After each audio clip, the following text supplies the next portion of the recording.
మనకి యాది ఉండవు. ఈ దేశానికి స్వతంత్రం కోసం గాంధీ సత్యాగ్రహ దీక్ష పట్టిండు. మనల్ని ముందుండి నడిపించే నాయకులు అన్న వినోద్ కుమార్ గారు మనందరినీ ఉద్దేశించి మాట్లాడాలి. దయచేసి ఇప్పుడు తమ్ముడు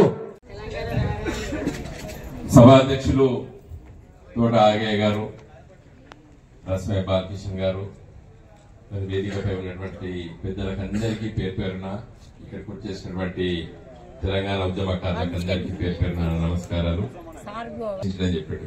ఎందుకో తెలుసా, నువ్వు అక్కడి నుంచి ఇక్కడ వచ్చిన 2 నిమిషాలు దాకా మన నాయకుడు అంటే అంత బాగా నువ్వు గుర్తు చేస్తావు, అందరినీ ఆలోచించేటువంటి విధంగా నీ మాట పాట ఉంటది కాబట్టి ఆగన్నా నేను ఆహ్వానించాడు. మిత్రులారా, ఈరోజు దీక్షా దివస్ జరుపుకుంటున్నాం. చాలా సంతోషం వేసింది నన్ను కేటీఆర్ గారు ఇక్కడికి వెళ్ళమని చెప్పి. మొన్న రవీందర్ అన్న ఆగయ్య గారు రమ్మంటే నేను ఇక్కడ మిమ్మల్ని అందరిని ఉద్దేశించి మంచిగా దీక్షా దివస్ గురించి వెళ్ళి చరిత్ర అంతా చెప్దామని అనుకొని బయలుదేరినా అనుకున్నా. ఉదయం పత్రిక చూసిన వెంటనే నా మనసంతా కొంత ఆలోచన రేకెత్తించింది. కాంగ్రెస్ పార్టీ అధ్యక్షులు, మన పిసిసి అధ్యక్షుడు మహేష్ కుమార్ గౌడ్ నేను ఒక స్టేట్మెంట్ ఇచ్చాడు.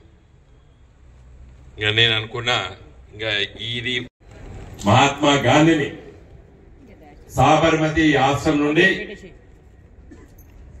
క్విట్ ఇండియా మూవ్మెంట్ కంటే ముందు, ఉప్పు సత్యాగ్రహం జరిగే ముందు మహాత్మా గాంధీ సాబర్మతి ఆశ్రమం అహ్మదాబాద్ నుండి బయలుదేరే ముందు డిండి యాత్ర ఆయన బయలుదేరిన తర్వాత అక్కడ ఉన్నటువంటి వ్యాపారవేత్తలు, అక్కడ ఆ రోజు వరకు మహాత్మా గాంధీ గారికి సహాయం చేసేటువంటి కొంతమంది, ఆ సాబర్మతి ఆశ్రమానికి కట్టడానికి చందాలు వసూలు చేసిన మహాత్మా గాంధీ మళ్ళీ తిరిగి ఇస్తా అని చెప్పిండు. ఈ తప్పించుకోవడానికి ఈ సాబర్మతి ఆశ్రమం చెల్లి పారిపోయాడు మహాత్మా గాంధీ అని కూడా నిందలేసింది ఇలాంటి శక్తులు. మహాత్మా గాంధీ ఏం చెప్పిండు, మన కేసీఆర్ గారు చెప్పిండు, తెలంగాణ వచ్చుడో కేసీఆర్ సచ్చుడో అని ఎట్లా అన్నాడో, మహాత్మా గాంధీ గారు ఏమన్నారంటే దేశానికి స్వాతంత్రం వచ్చుడో నేను సాబర్మతి ఆశ్రమానికి వచ్చుడో అని చెప్పి ఆయన పాపం బయలుదేరితే ఈ అప్పు కట్టడానికి తప్పించుకొని పోయాడు మహాత్మా గాంధీ అని చెప్పి నిందలేసేటువంటి శక్తులు, వ్యక్తులు ఆనాడు ఉన్నారు. ఈనాడు కూడా కేసీఆర్ గారిని నిందించడానికి ఈ మహేష్ కుమార్ గౌడ్ లాంటి వాడు, రేవంత్ రెడ్డి లాంటి వాడు ఉన్నారు. ఇదే కాదు, చరిత్రలో పాపం పొట్టి శ్రీరాములు గారు ఆమరణ్యార్థికి చేసిండు. మద్రాస్ రాష్ట్రం నుండి మాకు ఆంధ్ర రాష్ట్రం కావాలని చెప్పి జవహర్ లాల్ నెహ్రూ గారు ప్రధానమంత్రి, సోనియమ్మ గాంధీ లాగానే తాత్సార్యం చేశాడు జవహర్లాల్ నెహ్రూ. ఆయన చచ్చిపోయిన 4వ రోజుకే ఇచ్చిండు ఆంధ్ర రాష్ట్రం. సావక ముందు ఎందుకు వేయలేదు జవహర్లాల్ నెహ్రూ? అడగాలే. నేను ఇవన్నీ యాక్చువల్ గా చరిత్ర ఘట్టాల్లో వాటిని కొన్ని తప్పిదాలు ఉంటాయి, వాటిని మనము లేలెత్తి చూపదు. వ్యక్తులు గాని శక్తులు గాని ఉద్యమం కాలంలో పట మరి ఈ రోజు వందలాది మంది చచ్చిపోయారు. ఎందుకు చచ్చిపోయారు? ఆలస్యం చేయడం వల్ల, సోనియా గాంధీ గారు ఆలస్యం చేయడం వల్ల వేలాది మంది తెలంగాణ బిడ్డలు చచ్చిపోయారు. నేనంటలేను, ఎవరన్నారు? మహేష్ కుమార్ గౌడ్ నీ ముఖ్యమంత్రి, నీ కాంగ్రెస్ ముఖ్యమంత్రి రేవంత్ రెడ్డి అన్నాడు సోనియా గాంధీని. ఏమన్నాడు? బలి దేవత అన్నాడు. నేనంటలేను, మా కేసీఆర్ అనలేదు బలి దేవత అని సోనియా గాంధీని. మా టీఆర్ఎస్ గులాబీ జెండాలో ఎవరు అనలేదు సోనియా గాంధీని బలి దేవత అని. నీ ముఖ్యమంత్రి రేవంత్ రెడ్డి అన్నాడు. మేమన్నాం, తెలంగాణ ఇచ్చిన వెంటనే కేసీఆర్ గారు తన కుటుంబ సభ్యులతో పోయి సోనియా గాంధీ గారికి ధన్యవాదాలు చెప్పొచ్చాడు. అలాంటి వ్యక్తిని ఇవాళ నువ్వు నిందిస్తున్నావు మిస్టర్ మహేష్ కుమార్ గౌడ్. ఇంకా ఇలాంటి మాటలు మీ నోట్లకి రావద్దు. చెప్దామా చరిత్ర? ఎందుకు చచ్చిపోయారు? కేసీఆర్ గారి ఆమరణ నిరాదీక్ష చేసిన తర్వాత 29 నవంబర్ 2009 నాడు ప్రారంభించి డిసెంబర్ 9 నాడు ఎవరు ప్రకటించారు? చిదంబరం గారు ఏమన్నారు? కేసీఆర్ గారు మీరు ఆమరణ నిరాదీక్ష చేస్తున్నారు, దాన్ని విరమించండి అని చెప్పిండు మీ హోంమంత్రి, మీ కాంగ్రెస్ హోంమంత్రి. నిరాదీక్ష చేయకపోతే కేసీఆర్ గారు నీ హోంమంత్రి ఎట్లా చెప్తాడు? నువ్వు ఆమరణ నిరాదీక్ష విరమించుకో కేసీఆర్, తెలంగాణ నేను ప్రకటిస్తున్నా, మా కేంద్ర ప్రభుత్వం ప్రకటిస్తుందని చెప్పిండే. ఏం చెప్తావు దీనికి మహేష్ కుమార్ గౌడ్? ఆ రోజు ఈ ఆమరణ నిరాదీక్ష కేసీఆర్ సచ్చుడో తెలంగాణ వచ్చుడో అంటే నేను ఈ రెండు కాదు తెలంగాణ తెచ్చుడే అని చెప్పినటువంటి మాట ఇంతకుముందు శంకరయ్య గారు ప్రస్తావించారు. నిజంగా అదే రోజు నేను అన్నా, ఈ రెండు కాదు తెలంగాణ తెచ్చుడే అని చెప్పిన, గులాబీ జెండా తెలంగాణ తెస్తానని చెప్పిన. నేను తెచ్చినట్టే తెచ్చిండు మన కేసీఆర్ గారు. ఎందుకు 29 నవంబర్ 2009 ఈ నిర్ణయం తీసుకున్నాడు కేసీఆర్ అనే విషయాన్ని కూడా ఒక్కసారి నెమరు వేసుకుంటాం. 2001లో టిఆర్ఎస్ పార్టీ పుట్టినప్పుడు పార్టీ పెట్టే ముందు కొన్ని రోజులు చర్చించిండు కేసీఆర్ గారు. తెలంగాణ ప్రాంతం ఆ రోజు ఏ విధంగా ఉండే తెలంగాణ ప్రాంతం, ఎక్కడ చూసినా అలజడి, నిరాశ, నిస్పృహ, ఆత్మహత్యలు జరుగుతున్నటువంటి ప్రాంతం ఆనాడు సమైక్య ఆంధ్రప్రదేశ్ రాష్ట్రంలో. ఏ రోజు పత్రికలు చూస్తే ఏముండే? ఎక్కడ చూసినా కూడా రక్తపాతం, యువకుల్ని నక్సలైట్ల పేరిట ఈ కాంగ్రెస్ తెలుగుదేశం పార్టీలు చంపడం, రైతులు ఆత్మహత్యలు, వీటిని చూసే ఈ ప్రాంతానికి ఎందుకు అన్యాయం జరుగుతుంది, ఈ దగాబడ్డ తెలంగాణను విముక్తి చేయాలని చెప్పి ఆ రోజు కేసీఆర్ గారు కంకణం కట్టుకొని ఒక రాజకీయ ఉద్యమం గల ఈ తెలంగాణ ఉద్యమాన్ని, తెలంగాణ రాష్ట్ర సమితి అనేటువంటి రాజకీయ పార్టీని పెట్టి ప్రజాస్వామ్యయుతంగా పార్లమెంటరీ వ్యవస్థలో రాజ్యాంగంలో పొందపరిచినటువంటి ఆర్టికల్ 3 గురించి అంతవరకు ఎవరు చదవలేదు. ఈ గులాబీ జెండా చదివింది. రాజకీయ పోరాటాల ద్వారా, పార్లమెంట్ లో ఒత్తిడి ద్వారా, ఒక రాజకీయ ప్రక్రియ ద్వారా తెలంగాణ తెచ్చుకోవాలని చెప్పి కేసీఆర్ గారు పార్టీ పెట్టిన విషయాన్ని ఒకసారి గుర్తు చేసుకోవాలి. 17 మంది పార్లమెంట్ సభ్యులు ఉంటారు. యావత్తు తెలంగాణలో గెలిచినా కూడా పార్లమెంట్ లో 543 మంది కదా, ఎట్లొస్తుంది తెలంగాణ అని చెప్పి కూడా ప్రశ్నిస్తే దానికి కూడా సరైన ధీటైన జవాబు చెప్పడం జరిగింది. ఆలోచన చేసినాం కేసీఆర్ గారు. ఎందుకు ఈ దీక్ష పట్టాల్సిన అవసరం ఉందంటే, ఢిల్లీలో కేసీఆర్ గారితో అడుగు పెట్టేటువంటి అవకాశం నాకు దక్కింది. కేసీఆర్ ఆ రోజు కరీంనగర్ ఎంపీ, నేను హనుమకొండ ఎంపీ, మిగతా మా మిత్రులు 3 ఎంపీలము, అంటే మొత్తం 5 ఎంపీలము ఢిల్లీలో అడుగుపెట్టిన తర్వాత 32 రాజకీయ పార్టీల దగ్గరికి వెళ్లి తిరిగి ఒప్పించి తెలంగాణ రాష్ట్ర ప్రక్రియ మొదలు పెడతామని చెప్పి రాష్ట్రపతి ఉపన్యాసంలో చెప్పి పార్లమెంట్ లో హామీ ఇప్పించి ఆ కామన్ మినిమం ప్రోగ్రామ్ లో కూడా పొందపరిచి తెలంగాణ రాష్ట్రం వస్తుంది తప్పదు అని చెప్పేటువంటి వాతావరణం క్రియేట్ చేసిన తర్వాత ఆ రోజు ఎవరు అడ్డుపడ్డారు? కాంగ్రెస్ పార్టీ అడ్డుపడ్డది. చాలా మంది చెప్తారు కమ్యూనిస్ట్ పార్టీలు అడ్డుపడ్డాయి కాబట్టి ఇవ్వలేదు సోనియా గాంధీ అంటారు. రాజశేఖర్ రెడ్డి గారు వారు చనిపోయారు కాబట్టి నేను వారి గురించి విమర్శాత్మకమైన మాటలు మాట్లాడను, కానీ ఆ రోజు ఎవరు వద్దన్నారు? రాజశేఖర్ రెడ్డి గారు ఇక్కడ ఆంధ్రప్రదేశ్ ముఖ్యమంత్రిగా ఉంటూ తెలంగాణ రాష్ట్రాన్ని వ్యతిరేకించిండు. ఆ రోజు అడుగుతున్నా, ఈ రోజు అడుగుతున్నా, తెలంగాణలో ఉన్నటువంటి కాంగ్రెస్ పార్టీ నాయకులు రాజశేఖర రెడ్డి గారు బ్రతికున్నప్పుడు తెలంగాణ కోసం మాట్లాడిన వాళ్ళు ఎవరైనా ఉంటే పత్రికలు చూపించినాదో మాట్లాడండి. శాసనసభ్యులు, ఎంపీలు, డిసిసి ప్రెసిడెంట్లు, పిసిసి ప్రెసిడెంట్లు, కాంగ్రెస్ పార్టీ నాయకులు నేను ఛాలెంజ్ చేస్తున్నా. రాజశేఖర రెడ్డి గారు ముఖ్యమంత్రి ఉన్నప్పుడు మేము తెలంగాణ కోసం కొట్లాడతాం, తెలంగాణ రావాలని చెప్పి మాట్లాడిన 10 మంది కూడా లేరు కాంగ్రెస్ పార్టీలో. మహేష్ కుమార్ గౌడ్ గారు, నువ్వా కేసీఆర్ గారిని అలా మాట్లాడేది? గాంధీ భవన్ లో ప్రెస్ మీట్ పెట్టి మాట్లాడావు. 1000 మంది పైన ఇలా తెలంగాణ బిడ్డలు చనిపోవడానికి గల కారణమేంది? ఆలస్యం చేయడం వల్ల. కానీ మేము నిందిస్తలేం. కేసీఆర్ గారు స్వయంగా పార్లమెంట్ లో బిల్లు పాస్ అయిన తర్వాత సోనియా గాంధీ గారి దగ్గరికి వెళ్లి ధన్యవాదాలు చెప్పినాం. పార్లమెంట్ లో నేను మాట్లాడిన, నాతోటి పార్లమెంట్ సభ్యులు మాట్లాడిన వివిధ సందర్భాల్లో సోనియా గాంధీ గారికి ధన్యవాదాలు చెప్పినాం ఈ పార్లమెంట్ లో. కానీ ఎప్పుడు కూడా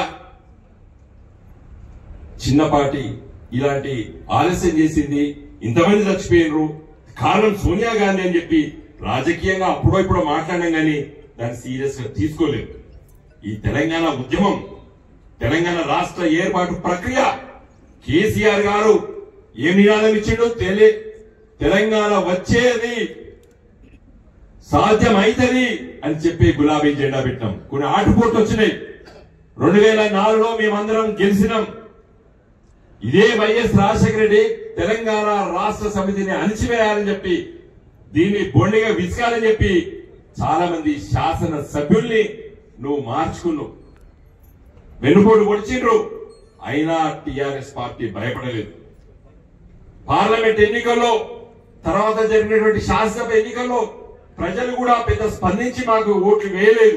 2009లో తెలుగుదేశం పార్టీతో పొత్తు పెట్టుకున్నప్పుడు అయినా నిరాశ పడలేదు, నిస్పృహ పడలేదు. ఈ ఉద్యమాన్ని ముందుకు తీసుకెళ్ళాం. విద్యార్థి లోకాన్ని, ఉద్యోగస్తులు కూడా మొదటి దశలో వాళ్ళని ముందుకు తీసుకురాలేదు. ఎందుకంటే ఈ కాంగ్రెస్ పార్టీ అణిచేస్తుంది, కాల్ చేస్తుంది. దీని చరిత్ర 350 మంది విద్యార్థుల్ని 1969లో పొట్టలో పెట్టుకున్నటువంటి ఈ పార్టీ, ఈ నాయకత్వం. కాబట్టి ఉధృతంగా విద్యార్థి లోకాన్ని, ఉద్యోగస్తులు కూడా మరి ఉద్యమం రూపంలో మొదటి దశలో రాలేదు.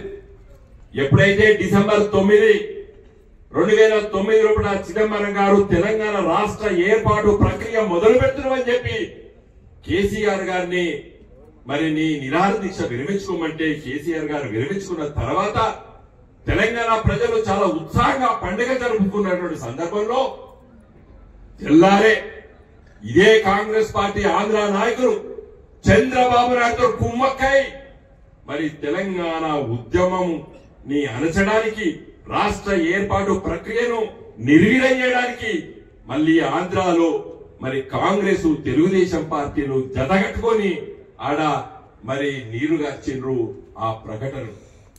ఇదే కాంగ్రెస్ పార్టీ 23 డిసెంబర్ నాడు మళ్ళీ ఇదే చిదంబరం గారు తెలంగాణ రాష్ట్ర ప్రక్రియను నిలుపుదల చేస్తున్నామని చెప్పి ప్రకటన చేసిండు. ఇదే సోనియా గాంధీ గారి నాయకత్వాన కాంగ్రెస్ పార్టీ వెనకకి తీసుకున్నారు. అప్పుడే తెలంగాణ ప్రజలు ఉధృతంగా ఉద్యమాన్ని నడిపారు. కొంతమంది తమ ప్రాణాలు కూడా అర్పించిన విషయాన్ని మరొకసారి గుర్తు చేస్తున్నారు. అదే నిజంగా దీక్షా దివాస్ నాడు మొదలుపెట్టి డిసెంబర్ 9 నాడుగా చిదంబరం ప్రకటన చేసిన తర్వాత నిజంగా సోనియా గాంధీ గారు తెలంగాణ రాష్ట్ర ఏర్పాటు చేస్తే ఈ 1300 మంది బలిదానం అవుదురా అని అడుగుతున్నా. అందుకే మీ రేవంత్ రెడ్డి సోనియా గాంధీని ఏమన్నాడు? బలిదేవత అన్నాడు. మహేష్ కుమార్ గారు ఎందుకన్నాడు రేవంత్ రెడ్డి?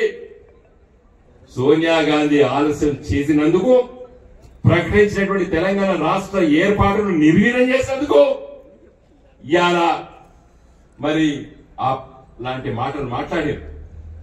కానీ మేము బిల్లు పాస్ అయిన తర్వాత సోనియా గాంధీ గారి దగ్గరికి వెళ్ళి ధన్యవాదాలు చెప్పొచ్చినాం. మేము ఓ గిది తేడా, మానవత్వానికి,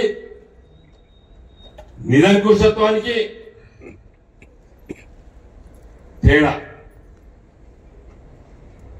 తెలంగాణ రాష్ట్ర ఏర్పాటు ప్రక్రియలో కేసీఆర్ గారు ఆ నిర్ణయం ఎందుకు తీసుకున్నారు? 2004లో నేను ఇంతకుముందు చెప్పినట్టు రాష్ట్రపతి ఉపన్యాసంలో చెప్పి, కామన్ మినిమం ప్రోగ్రామ్ లో చెప్పి, దానికి ఒక కమిటీ వేసి, ప్రణబ్ ముఖర్జీ కమిటీ వేస్తే 32 రాజకీయ పార్టీలు, మెజార్టీ పార్టీలు తెలంగాణ ఇవ్వండి అని చెప్తే సిపిఐ సిపిఎం లాంటి పార్టీలు కూడా మా భుజాల తుపాకీ పెట్టి పేర్చకండి, మేము మీ ప్రభుత్వానికి మద్దతు విరమించుకోము, ఇస్తే ఇచ్చుకోండి, ఇయ్యకపోతే ఇయ్యకపోకండి అని మా పేరు చెప్పి మీరు దాన్ని ఆపకండి చెప్పి కూడా మరి ఆ రోజు సీతారాం యేచూరి గారు, సూరవరం సుధాకర్ రెడ్డి గారు నేరుగా ప్రణబ్ ముఖర్జీకి చెప్తుంటే నేనే ప్రత్యక్ష సాక్షిని, కేసీఆర్ తో నేనున్నా. మరి అలాంటి అన్ని పార్టీలు ఇచ్చినా కూడా ఎందుకు ఆపింది సోనియా గాంధీ మీరే చెప్పాలి. మరి గా సందర్భాలు తర్వాత మరి ఎన్నికలు వచ్చినాయి, శాసనసభ ఎన్నికల్లో కాంగ్రెస్ పార్టీ మళ్ళీ గెలిచింది. అయినప్పుడు కూడా మేము నిర్వీర్యం కాలేదు. ఉద్యమాన్ని ముందుకు తీసుకెళ్తున్న సందర్భంలో హైదరాబాద్ ను నువ్వు ఏం చేసినావు?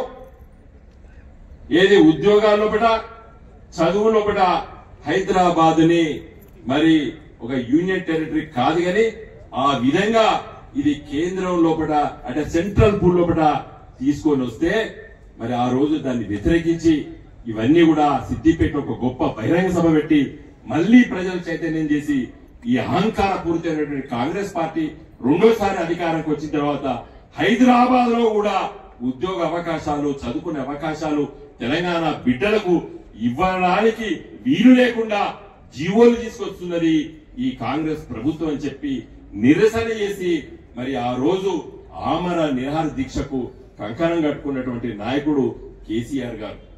ఎందుకోసం? ఒక సుదీర్ఘమైనటువంటి చరిత్ర, మోసపూరితమైనటువంటి మాటలు, ఇచ్చిన హామీలను నిలబెట్టుకోకపోవడం వల్ల మరి 2004 నుండి మరి 2009 తదనంతరం కూడా మరి కాంగ్రెస్ పార్టీ ఆ విధంగా ప్రవర్తించింది.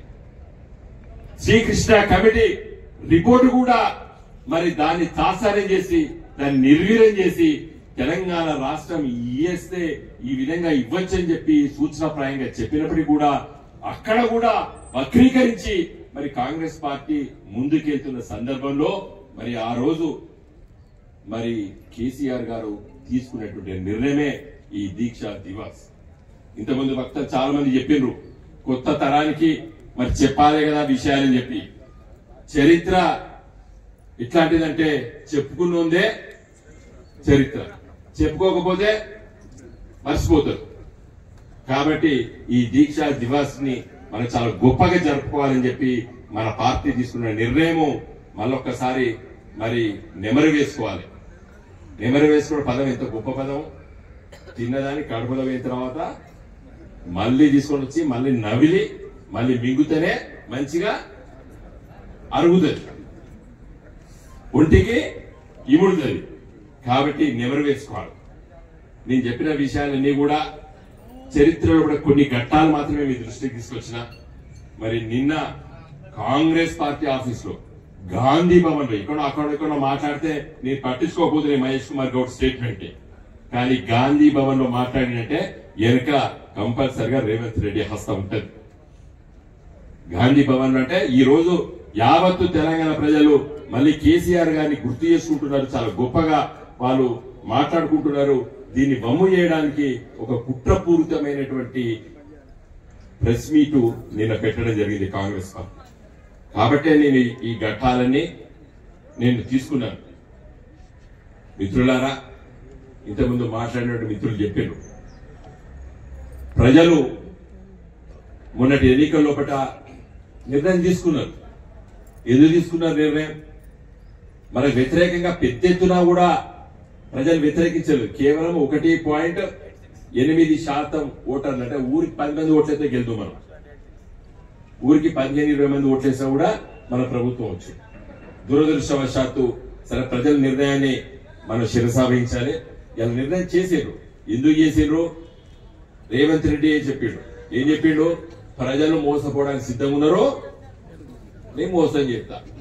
మంచి పాపం తప్పు మాట్లాడాడు అప్పుడప్పుడు, ఉన్నది కొన్ని అన్ని కావు. ప్రజలు మోసపోవడానికి సిద్ధంగా నేను చెప్తానా, తులం బంగారం ఇస్తా, 4,000 ఇస్తా, తర్వాత 15,000 ఇస్తా, ఇది చేస్తా, అది చేస్తా, ఇది చేస్తే చెప్తే బహుశా దురదృష్టవశాత్తు కొంతమంది ప్రజలు అటు మొగ్గు చూపిర్రు. ఇవాళ గా ప్రజలు తిరగబడుతున్నారు. మనకంటే ఎక్కువ జ్ఞాపకం. మనకంటే ఎక్కువ ఎవరు తిరగబడతారు? మోసపోయినోడే. మోసపోయినోడు గోసపడి కక్షతో ఉన్నాడు ఇలా. అందుకోసమే మీరు మన ఓటర్స్ మహేశ్వర్ దగ్గరికి పోకండి, పోయినసారి కాంగ్రెస్ వైశ్వర్ దగ్గరికి పోకండి, వాడు ఎక్కువ తిడతాడు. అవునా కాదా? మీరు చూడండి పత్రికా మిత్రులారా, కాంగ్రెస్ ఓటేసినోడే కాంగ్రెస్ ఎక్కువ తిడతాడు. ఎందుకంటే మాకు ఓటేసినోడు ఎట్లా మళ్ళీ ఎత్తా కదా నేను అనుకున్నా వీడు ఉన్నాడు. ఎందుకంటే మోసపోయినోడు గోసతో చాలా కక్షతో ఉన్నాడు. కాబట్టి మనము ప్రజల సమస్యలు తీసుకొని ముందుకెళ్లాలి. కేసీఆర్ గారు 2001లో పార్టీ పెట్టినప్పుడు మేము కేవలం తెలంగాణ రాష్ట్ర ఏర్పాటు కోసమే కాదు, ఏర్పాటుతో పాటు తెలంగాణ రాష్ట్ర అభివృద్ధి కోసం కంకణం కట్టుకున్నటువంటి వాళ్ళమని చెప్పి కేసీఆర్ గారు మొదటి రోజు మొదటి స్పీచ్ చెప్పారు. అరే తెలుగులో సామెత ఉంది కదా, బిడ్డ పుట్టక ముందే కట్టినట్టు కేసీఆర్ తెలంగాణ రాకముందే ఇంకా దీన్ని అభివృద్ధి చేస్తాను మాట్లాడతానని చెప్పి కూడా కొంతమంది విలేకరులను అడిగినారు. అదే కింద తెలంగాణ తెచ్చుడే కాదు, తెలంగాణని ఎట్లా అభివృద్ధి చేస్తామనేటువంటి ఆలోచన మొదటి రోజే ప్రకటించినటువంటి పార్టీ గులాబీ జెండా. మన పైన ఇప్పుడు బాధ్యత ఉన్నది, మనందరి పైన బాధ్యత ఉన్నది. ఈ తెలంగాణ రాష్ట్రాన్ని ఒక గొప్ప రాష్ట్రంగా తీర్చిదిద్దవలసిన బాధ్యత మన పైన ఉన్నది. అందుకోసమే మనం ఎక్కడ కూడా ఏ సమస్య వచ్చినా కూడా మన నాయకత్వం చాలా గొప్పగా స్పందిస్తున్నది. నేను నిన్న ముగించే ముందు ఒక విషయం చెప్పి ముగిస్తా. నిన్న నేను మరి హైదరాబాద్ కు వెళ్తుంటే పత్రిక చూసి సాయంకాలం ప్రెస్ మీట్ పెట్టినా. ఇలా ఇంత ఘోరంగా విజన్ 2047 అనే డాక్యుమెంట్ ను రిలీజ్ చేస్తాడు. ఈ డిసెంబర్ 9 సోనియమ్మ పుట్టినరోజు. ఆ రోజు తెలంగాణ రాష్ట్ర ఈ విజన్ డాక్యుమెంట్ రిలీజ్ చేస్తానని చెప్పి మొన్న 3 రోజులు మీటింగ్లు పెట్టిండు రేవంత్ రెడ్డి. ఆఖరికి ఏం పెట్టిండని నిన్న, ఎందుకంటే నేను ప్లానింగ్ బోర్డు వైస్ చైర్మన్ గా కూడా పనిచేస్తాను కాబట్టి నాకు ఇంట్రెస్ట్ గా ఏం చెప్తాడు ఏం చూస్తాను చూసిన. ఏం చెప్తాడు, తెలంగాణను 3గా డివైడ్ చేసిండు. పత్రికా మిత్రులు దీన్ని చాలా సీరియస్ గా వినండి. ఒకటి, రింగ్ రోడ్ లోపల ఉన్న హైదరాబాదు అర్బన్ తెలంగాణ. ఏది రింగ్ రోడ్ నుండి RRR వరకు దాన్ని ఏమన్నాడు అంటే సెమీ అర్బన్ పేరుని అర్బన్ అంటాడు ఇంగ్లీష్ లో. అంటే అక్కడ అర్బనైజేషన్ అంటే పట్టణీకరణ జరగడానికి అవకాశం ఉన్న ప్రాంతం. మూడోది మొత్తం రూరల్ తెలంగాణ అన్నాడు. రూరల్ తెలంగాణ, అర్బన్ తెలంగాణ, ఈ పెళ్లి తెలంగాణ పదాలే తప్పని అంటున్నా. ఇలా హైదరాబాద్ నగరంతో పాటు తెలంగాణలో కూడా చాలా బ్రహ్మాండమైనటువంటి నగరాలు అభివృద్ధి చెందుతున్నాయి. ఇలా కేసీఆర్ గారు సిరిసిల్లను, కేటీఆర్ గారు సిరిసిల్లను ఎందుకు జిల్లా కేంద్రంగా మార్చాడు? ఇలా జిల్లా చేయకపోతే మీకు మెడికల్ కాలేజ్ వచ్చినా, మీకు హాస్పిటల్ వచ్చినా, మీకు కలెక్టర్ ఆఫీస్ వచ్చినా, మీకు ఎస్పీ ఆఫీస్ వచ్చినా, మీకు జిల్లా కోర్టు వచ్చినా, ఈ పట్టణీకరణ ఇది విజన్ ఉండాలి. తెలంగాణ విజన్ అంటే గిది మిస్టర్ రేవంత్ రెడ్డి. ఎందుకు ఈ విధంగా ఆలోచన చేస్తాం? ఇలా జగిత్యాల, పెద్దపల్లి, సిరిసిల్ల,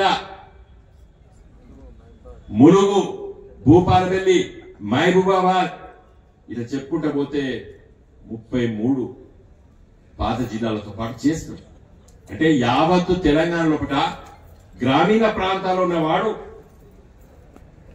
వ్యాపార రీత్యా, పారిశ్రామికంగా, పట్టణీకరణలో దొరికేటువంటి ఉద్యోగ అవకాశాలు ఈ చుట్టుపక్కల బిడ్డలకు దొరకాలని చెప్పి ఆలోచనే విజన్ కేసీఆర్. ఇలా నువ్వేమంటావు? ఇదంతా రూరల్, అదంతా పట్టణీకరణ. డైరీ బీడ సిరిసిల్లకు వచ్చి ఎవడు ఫ్యాక్టరీ పెడతాడు? వాడు బొమ్మ అమెరికా అంచనోడు పెట్టదలుచుకుంటాడు. ఏది నెట్లో కొడతాడు, నాకు ఎక్కడ అవకాశం ఉందని చూస్తాడు. చూస్తే నీకేం చూపిస్తుంది? గదే చూపిస్తుంది. హైదరాబాద్ చుట్టే చూపిస్తుంది. నీ తెలంగాణ ఏడు చూపిస్తుంది?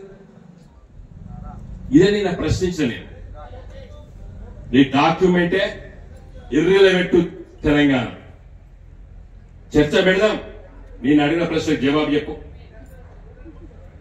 ఇవాళ వరంగల్ చాలా గొప్ప మహానగరం. అర్బన్ ల్యాండ్ సీలింగ్ 50 ఏళ్ల కింద వచ్చింది. ఇవాళ దాదాపు 15 లక్షల జనాభా ఉన్నది. కొన్ని రాష్ట్ర రాజధానుల కంటే వరంగల్ పెద్దది. నీ ఛత్తీస్గఢ్, నీ జార్ఖండ్, నీ ఉత్తరాఖండ్ 20 రాష్ట్రాల రాజధానుల కంటే పెద్దది ఇవాళ వరంగల్. ఇలా కరీంనగర్ నగరాన్ని ఇలా స్మార్ట్ సిటీగా చేసాం మనం. మరి ఈ పట్టణాలను ఏమైపోతారు రేవంత్ రెడ్డి? నువ్వు చెప్పిన తర్వాత అక్కడ ఉన్న ఇల్లు కడదాం కూడా కట్టాడు. ఓ 50 లక్షలు 30 లక్షలు 40 లక్షలు పెట్టుకొని ఇల్లు కట్టాలని కూడా కట్టాడు.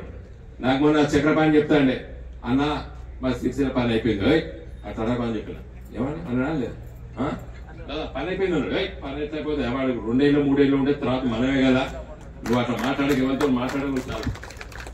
మున్సిపల్ చైర్పర్సన్ భర్తవు, పార్టీ అధ్యక్షుడివి, నువ్వే పని అయిపోయింది ఎట్లా అని చెప్పి కుప్పాడు. ఒక 3 నెలల కింద వచ్చినప్పుడు నాతో అన్నాడు. మళ్ళా వచ్చేది మనం దీనికి ఎంత గొప్పగా తీర్చిదిద్దాం. నేను అందరికి చెప్తానా అని చెప్పిన తంగల నుంచి మొదలు పెడితే మానకుండ్రు వారికి ఒక సిటీ అయిపోతుంది. మీరు రాత్రి కూడా చూడండి, తంగలపల్లి గారు కారు వేసుకొని మానకుండ్రు దాకా పోండి, మొత్తం లైట్లే ఉంటాయి. మా అంటే 1 కిలోమీటర్ కూడా లైట్ లేకుండా ఉండదు. 60 కిలోమీటర్లు ఇలా సిటీ తయారు కాబట్టి ఆరోగ్యంగా అందరం బతుకుంటే చూస్తాం. 5-10 ఏళ్ళ లోపల ఎక్కువ సమయం పట్టదు. ఇది దూరదృష్టి.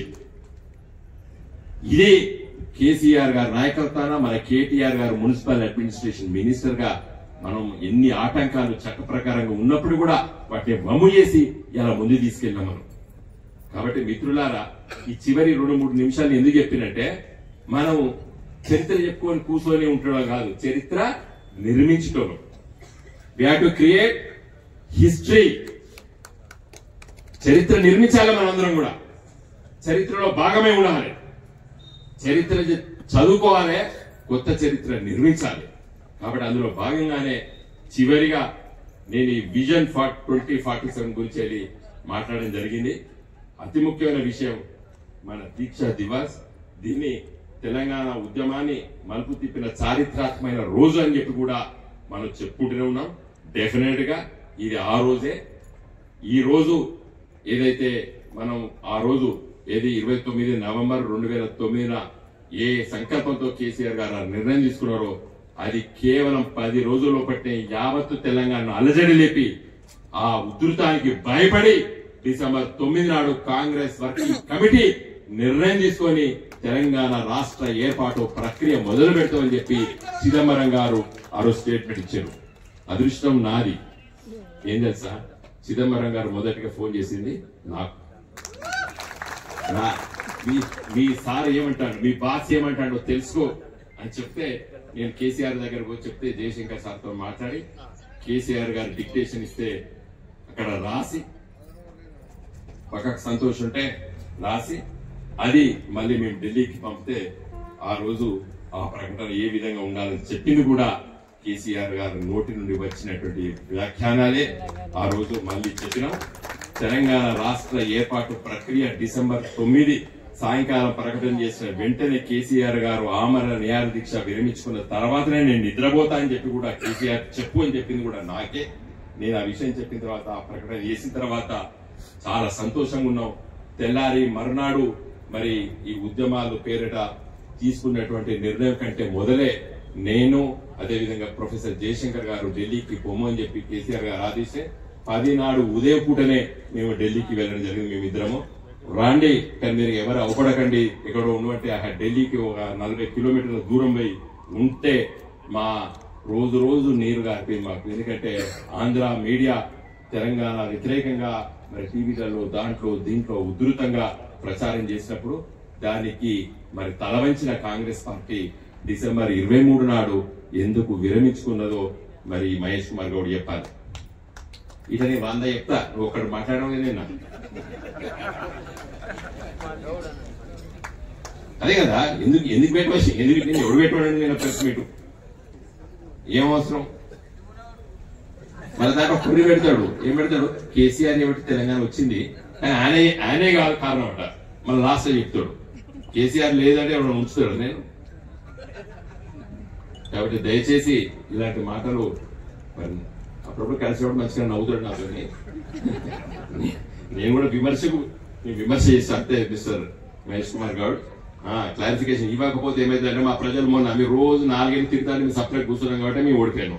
కాబట్టి మీరు ఏది మాట్లాడితే దానికి ఇమ్మీడియట్ రియాక్షన్ ఉంటుంది మాకు ఈ కండిషన్. జై తెలంగాణ.